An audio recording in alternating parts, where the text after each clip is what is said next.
Good morning students. हम लोगों ने पिछले लेक्चर में पोटेंशियोमीटर के प्रिंसिपल, वर्किंग, कंस्ट्रक्शन और पोटेंशियोमीटर में कैसे न्यूमेरिकल्स सॉल्व किए जाते हैं तो उसको हमने जाना। अब हम इस लेक्चर में हम लोग जानेंगे कि what is the application of A potentiometer. तो आप लोगों के सिलेबस में दो एप्लीकेशंस हैं। एक एप्लीकेशन है comparison of EMF of two cells. ये जो आप दो सेल देख रहे हैं फिगर में, एक सेल E1 है, एक सेल E2 है। इन दोनों को कैसे कंपेयर किया जा सकता है इसको हमको जानना है। देखिए, हमने एक फिगर बनाया है जिसमें एक बैटरी ली, उसका पोटेंशियल V है। एक वायर लिया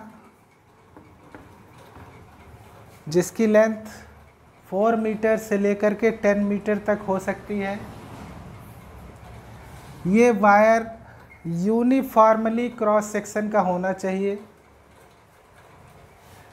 और टर्मिनल A से हमने दो सेल को कुछ इस तरीके से जोड़ा, पैरेलल कनेक्शन में जोड़ा। ये आपका की है, की 1 एंड की 2, ठीक है। तो अब हमें जानना है कि हम की 1 और की 2 से कैसे इस क्वेश्चंस को क्लोज और ओपन करके सॉल्व कर सकते हैं। सबसे पहले ये जानिए कि ये V वोल्ट का है तो निगेटिव टर्मिनल हमको 0 वोल्ट देता है। कहाँ तक? यहाँ तक 0 वोल्ट देगा और ये पॉजिटिव टर्मिनल हमको V वोल्ट तक देगा। तो इससे हमें ये पता लगा कि ये जो वायर है इसका पोटेंशियल कितना है, 0 से लेकर के V तक है। 0 से कम नहीं होना चाहिए, V से ज़्यादा नहीं होना चाहिए। अब हमने दो सेल को इन्हें पैरेलल कनेक्शन ऐड किया है, दो की यूज किया गया है। अब ये बताइए, अगर इफ़ K1 की is closed and K2 की is open, तो क्या होगा? हमने कहा कि K1 को हमने क्या कर दिया, क्लोज्ड कर दिया। मतलब K1 को हमने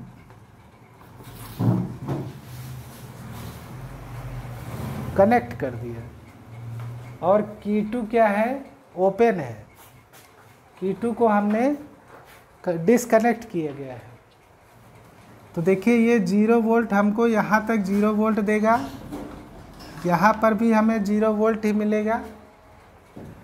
हम 0 वोल्ट से जब आगे बढ़ेंगे तो हम ये देख रहे हैं कि हम निगेटिव से पॉजिटिव जा रहे हैं। तो इसका मतलब ये 0 वोल्ट जब आगे बढ़ेगा तो हमें यहाँ पर E1 मिलेगा। यहाँ पर कितना मिलेगा, E1 मिलेगा। और जब हम यहाँ से आगे बढ़ेंगे तो ये 0 वोल्ट हमें यहाँ पर तो E2 मिलेगा, यहाँ पर तो E2 मिलेगा। लेकिन क्योंकि K2 आपका क्या है, ओपन है, तो ये E2 आगे बढ़ेगा नहीं।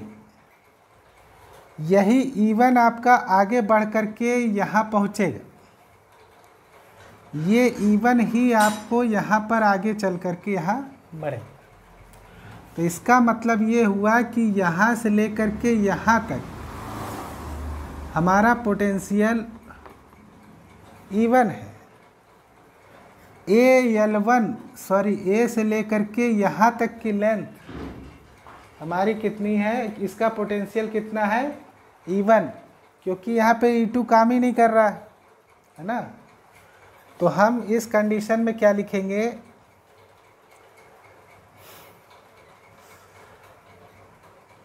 मान लीजिए यहाँ से यहाँ तक की लेंथ कितनी है, मान लीजिए यहाँ से यहाँ तक की लेंथ है L1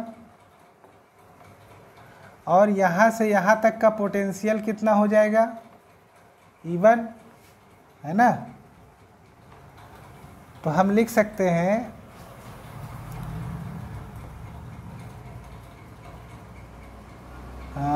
V/L मल्टीप्लाई, इस डिस्टेंस को हम लिखेंगे L1 इक्वल टू E1, लिख सकते हैं। x यहाँ पर x लिखा रहता था ना, तो हमने x की जगह पर L1 ले लिया है, और यहाँ पर पोटेंशियल लिखा रहता था, पोटेंशियल की जगह E1 ले लिया है। इसको हम लोग इक्वेशन 1 मान लेंगे। अब एक सेकेंड, इफ K1 की इज ओपन एंड K2 की इज क्लोज्ड, थोड़ा ध्यान दीजिए। अब की बार इसको हमने ओपन कर दिया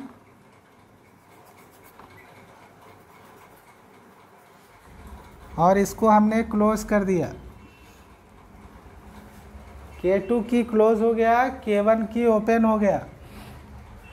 तो हम ये देख रहे हैं कि जहाँ पर की ओपन है वहाँ पर पोटेंशियल बढ़ेगा नहीं आगे, वहाँ पोटेंशियल ये E1 आगे बढ़ेगा नहीं, क्योंकि हमारा जो सर्किट है वो डिस्कनेक्ट है।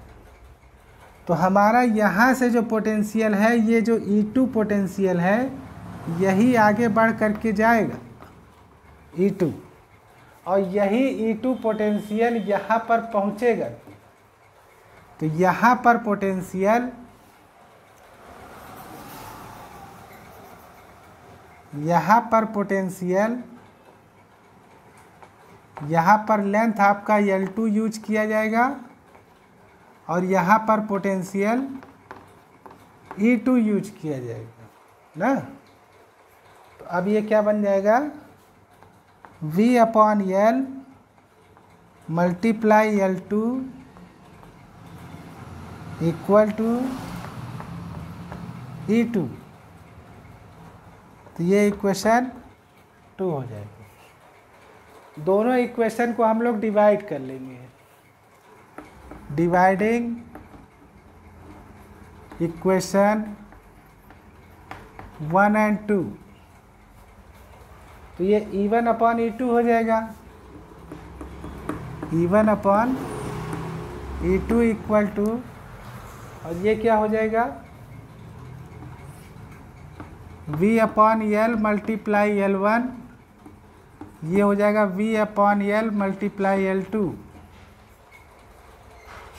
तो V/L यहाँ कट हो जाएगा, V/L यहाँ कट हो जाएगा, हमें मिलेगा E1/E2 इक्वल टू L1/L2। तो ये हमने सीखा comparison of EMF of 2 cells. अगर 2 सेल्स लगे हुए हैं तो उनके EMF का रेशियो किस तरीके से फाइंड आउट किया जाता है, ठीक है। अब हम लोग सीखेंगे इंटरनल रेजिस्टेंस के लिए, ठीक है। चलिए इसको आप लोग उतार लीजिए।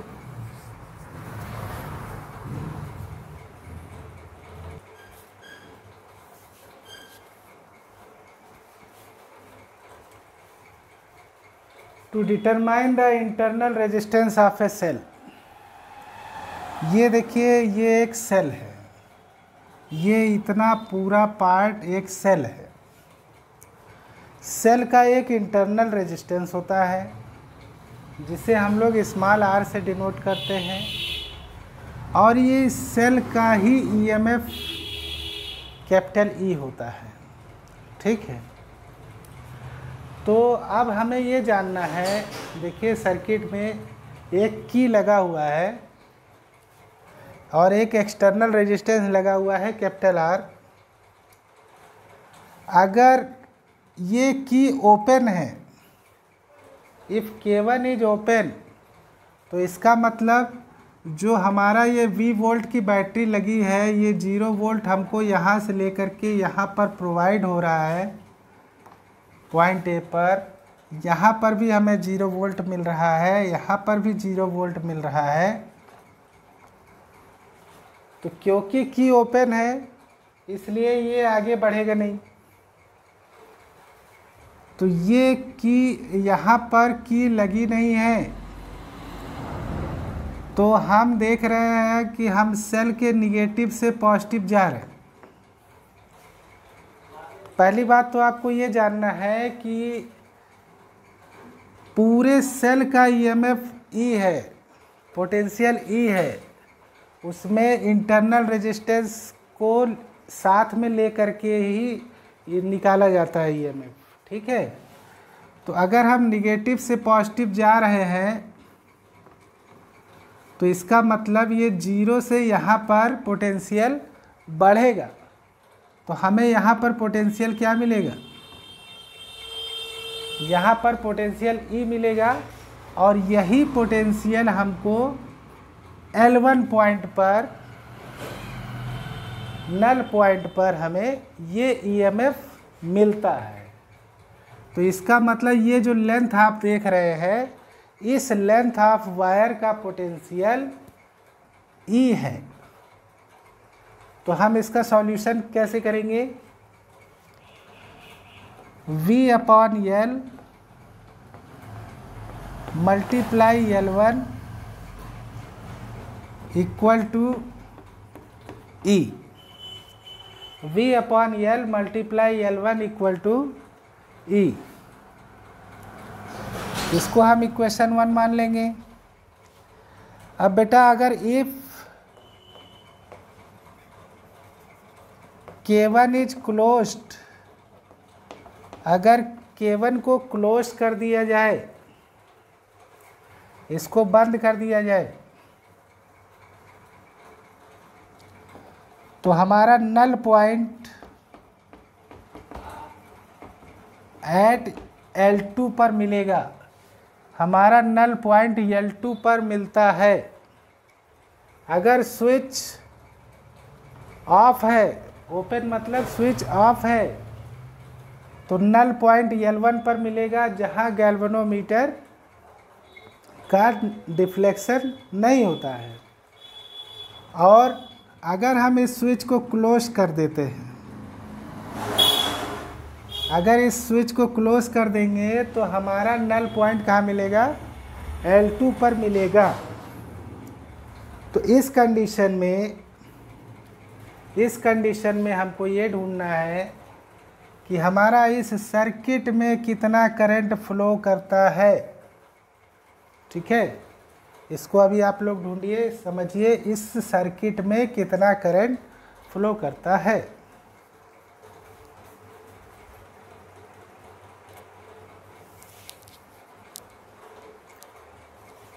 कुछ पता लगा? देखिए अगर K को हम क्लोज कर देते हैं तो थोड़ा ध्यान दीजिए कि अगर यहाँ तक हमारा 0 वोल्ट पोटेंशियल है और इसके रास्ते में कोई रेजिस्टेंस लगा है, तो ये रेजिस्टेंस पोटेंशियल ड्रॉप कर लेगा। पोटेंशियल ड्रॉप मतलब 0 से हम पोटेंशियल ड्रॉप जब इसमें करेंगे तो क्या 0 से ज़्यादा को भी कोई हम पोटेंशियल ड्रॉप कर सकते हैं क्या? मतलब 0 वोल्ट आगे बढ़ रहा है, अब 0 में से भी हम कुछ निकाल सकते हैं? नहीं निकाल सकते। तो इसका मतलब कि यहाँ पर हमारा पोटेंशियल आगे बढ़ेगा ही नहीं। भाई रेजिस्टेंस का काम होता है वोल्टेज ड्रॉप करना, तो ये 0 वोल्ट जब आगे बढ़ेगा तो ये पोटेंशियल ड्रॉप कर ही नहीं पाएगा। तो हमें 0 वोल्ट ही यहाँ पर मिलेगा। अब आते हैं इस रास्ते पर। तो ये 0 वोल्ट हमें इसके रास्ते में एक सेल मिल रहा है जो हमें निगेटिव टू पॉजिटिव मिल रहा है। इसका मतलब इसका पोटेंशियल 0 से बढ़ेगा। तो जब 0 से बढ़ेगा तो हमें यहाँ तक बेटा, यहाँ तक, ये यहाँ तक तो पोटेंशियल हमें E मिलेगा। 0 से बढ़ कर के E मिल जाएगा, लेकिन आगे एक रेजिस्टेंस लगा है, ये भी तो पोटेंशियल ड्रॉप करेगा। तो अगर इस सर्किट में मान लिए कि हमारा करंट कितना फ्लो कर रहा है, I, तो इसका वोल्टेज ड्रॉप क्या होगा, IR, है ना भाई। इसका रेजिस्टेंस R है, इसमें करंट I फ्लो कर रही है, तो ये कितना पोटेंशियल ड्रॉप करेगा, IR ड्रॉप करेगा। तो जब हमें आगे पोटेंशियल हमको मिलेगा तो वो कितना मिलेगा, E माइनस IR। भाई यहाँ पर E मिला और यहाँ पर potential drop IR potential drop हो गया, तो आगे कितना निकला, E माइनस IR। समझ में आया? चलिए, तो यही E माइनस IR हमारा L2 पर पोटेंशियल देगा। ठीक है, इसका मतलब A से लेकर के यहाँ L2 तक का पोटेंशियल E माइनस IR होगा। तो बताइए एक नया इक्वेशन क्या मिलेगा, V upon L multiply L2 equal to E minus IR। ये इक्वेशन 2 मिलेगा हमें। अब हम दोनों इक्वेशन को डिवाइड कर लेंगे। तो जब डिवाइड करेंगे तो V अपॉन L कट जाएगा, तो हमें क्या मिलेगा, on dividing equation 1 from equation 2, तो हमें मिलेगा E upon E minus IR equal to L1 upon L2। अब हमें ये जानना है कि इस सर्किट में करंट I की वैल्यू क्या है। ठीक है, तो हम लिखेंगे वी नो दैट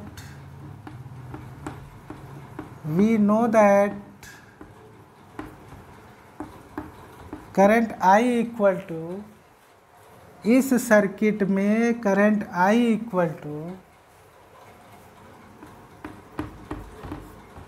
बैटरी का EMF E upon this R plus this R plus R, ये करंट होता है। अब यही करंट की वैल्यू हमको इसमें पुट कर देनी है। इसको आप इक्वेशन 3 मान लेंगे, इसको रब कर देते हैं।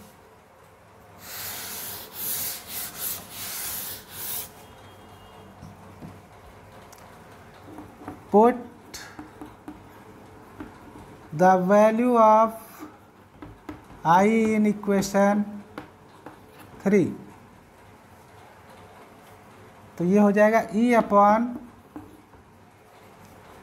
E माइनस I की जगह पे लिखेंगे E upon R plus R, और ये वाला R लिखेंगे R। ठीक है, that is equal to L1 upon L2। ठीक है, अब इन दोनों में हम क्या E को कॉमन ले सकते हैं, तो ये हो जाएगा E अपॉन, यहाँ E कॉमन ले लेंगे तो ब्रैकेट में क्या मिलेगा, 1 minus R upon R plus R equal to L1/L2। सही है। अब यहाँ पर 1/1 लेकर के एलसीएम ले सकते हैं। ये ई से ई कट जाएगा, तो ये होगा 1/, यहाँ पर एलसीएम लेंगे r प्लस r, तो ऊपर मिलेगा r plus r minus r equal to L1/L2। ये r से ये r कट हो जाएगा, ये r प्लस r ऊपर चला जाएगा, तो ये हो जाएगा r plus r upon r। ठीक है, इक्वल टू L1/L2। अब हमें ये देखना है कि इंटरनल रेजिस्टेंस फाइंड आउट करना है। इंटरनल रेजिस्टेंस, इसको रब कर दें।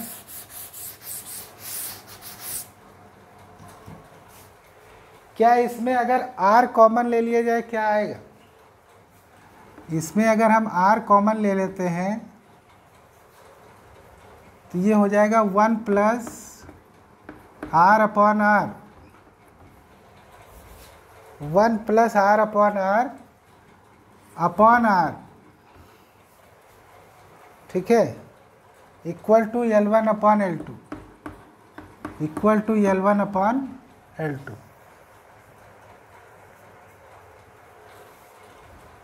है ना? चलिए, अभी R से R कट हो गया, अब आया 1 plus R upon R equal to L1/L2।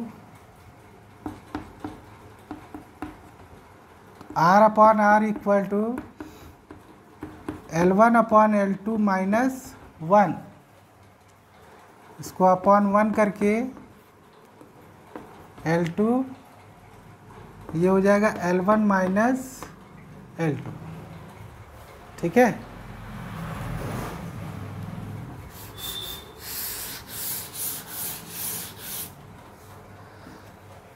अब देखिए हमें R की वैल्यू निकालनी है, स्मॉल r की वैल्यू निकालनी है, तो स्मॉल r इक्वल टू क्या हो जाएगा? Capital R L1 minus L2 upon L2। ठीक है, तो ये इंटरनल रेजिस्टेंस को फाइंड आउट करने का एक मेथड है।